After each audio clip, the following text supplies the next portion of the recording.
Burnout is the norm in the real estate industry, but why is that? And could there be a better way? This hashtag rise and grind culture that we're in, I think it's completely ridiculous.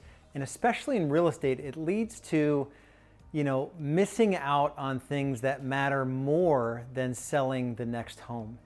I won't say that my early days in real estate, had a whole lot of balance in them. It was enough though for me to realize that I couldn't keep up with that pace.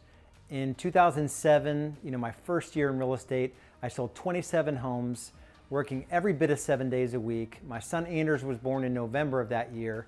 And I literally remember holding my son, looking at him and thinking, like, I cannot let you down.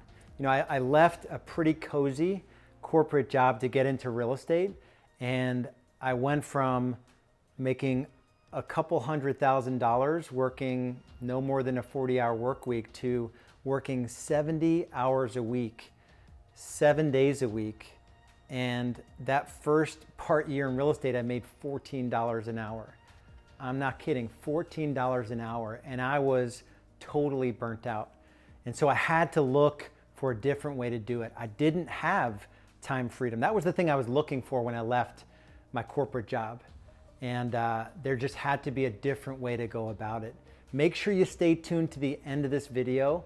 I'm coming up with a challenge. I call it our Time Freedom Challenge, and I'm gonna share the details with you in just a bit. If you like the video and you like the content, hit the like button, subscribe to the channel, and turn notifications on and leave your feedback in the comments section so we can challenge each other in our thinking.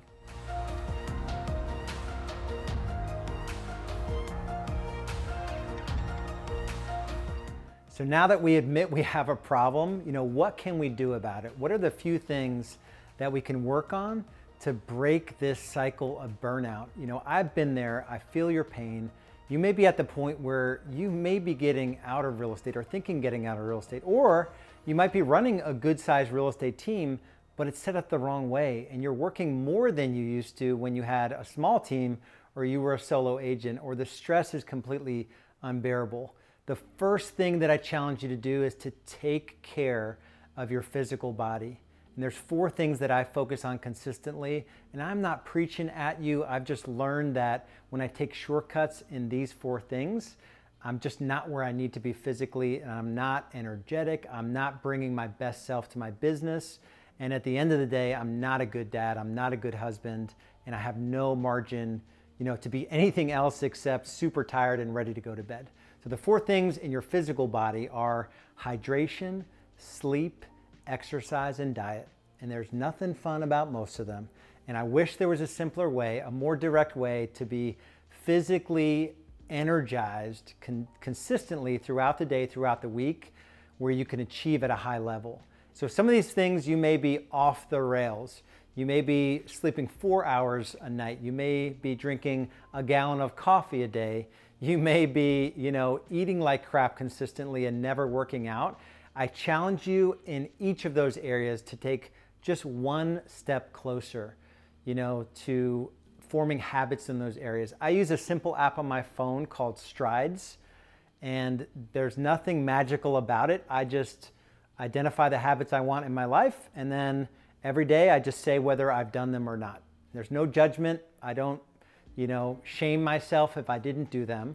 Anytime I want something to change in an area of my life, I just put a habit in Strides and I just see it. And if I dismiss it, too many days, I start to think, well, I put it in there for a reason. Maybe I should get to work on it.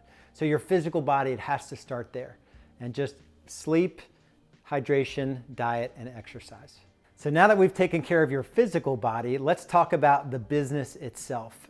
85% of real estate agents don't have administrative support. Not it locally versus even a VA in a different country at a lower wage. They're doing all of the administrative tasks in their business. Here's the thing, the job of a real estate agent is 80% administrative. On our real estate team, we sell hundreds of homes per year. We have 6 administrators on our team. Roughly 1 administrator for every 50 families we serve in a year. Every 50 sides, we need an administrator on our team.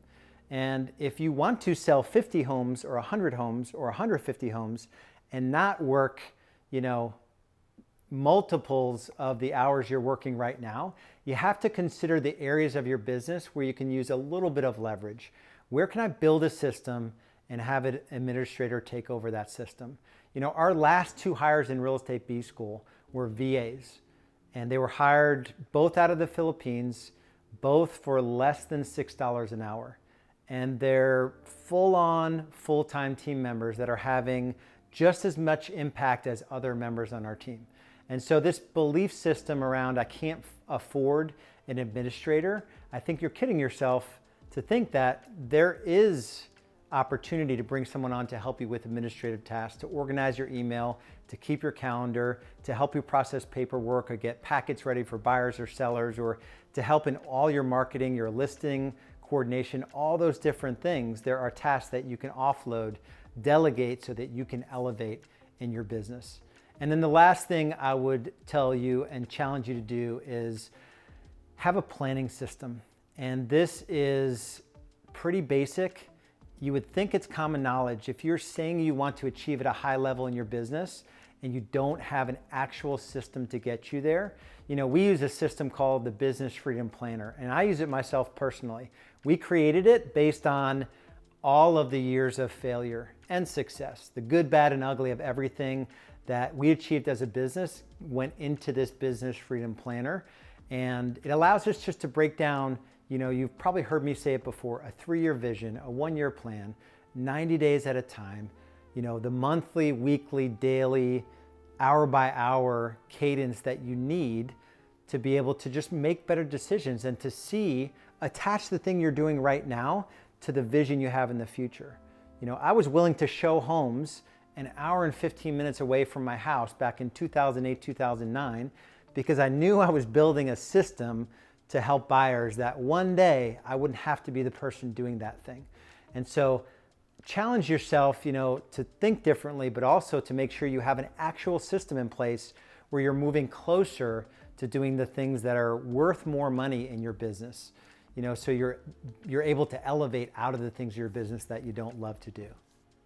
I know it's not easy to make this leap from, overworked, underpaid real estate agent to, working 1 day a week, fully free business owner.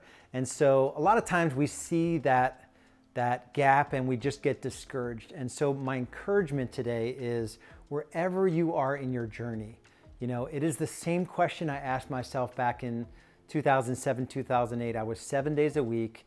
I had a new marriage that I wanted to be successful in. I had a new child, so I was learning how to be a dad. And it was the same question I asked myself back then that I want you to ask yourself now is, how do I need to think about my business differently if I can't do every position in my business? It's the franchise prototype question from E-Myth, Michael Gerber. If I had to replicate my business 10,000 times, how would I think about my business differently? Answering that question systematically, month by month, quarter by quarter, year after year, will help you avoid burnout in your business. There's not an easy way to do this, and I feel like if we just slow down a little bit, we can play this long game in business and just play a different game. To me, the fun game to play is this constant adding more value to my clients, adding more value to my team members, so that I can be the one that sets the stage for success on both internally and externally in the business, so that I can achieve what I'm looking to achieve with my business and my life. Now, I'm not saying it's easy to make the leap from, agent burnout to business freedom. It simply starts with a commitment in your mind to shift your mindset around what's possible, to think about your business as a system of systems where I could use a little bit of leverage from even a part-time administrator. What would it look like to bring someone into your world that can take the things off of your plate that aren't dollar productive to begin with? So they're not giving you time freedom, and they're not giving you money freedom, and they're making you stress out. So it's a lose, lose, lose situation. If you're at the point in your journey where you're trying to make sense of this all, we have a time freedom challenge. It's the thetimefreedomchallenge.com, or click on the link below. We spend 21 days together. I'm gonna push you and challenge you. I'm gonna train you up. I'm gonna answer questions live. It'll be an awesome 21 days together. And if you like the video, hit the like button, subscribe to the channel, turn on notifications, and comment below. Constructive feedback helps fuel me for the next video. I know I challenged you today. I know this might have been a heavy one. Maybe you're at a point where you're feeling burnt out. And the encouragement is that there is freedom waiting for you if you take a different approach. So we'll see you on the next video.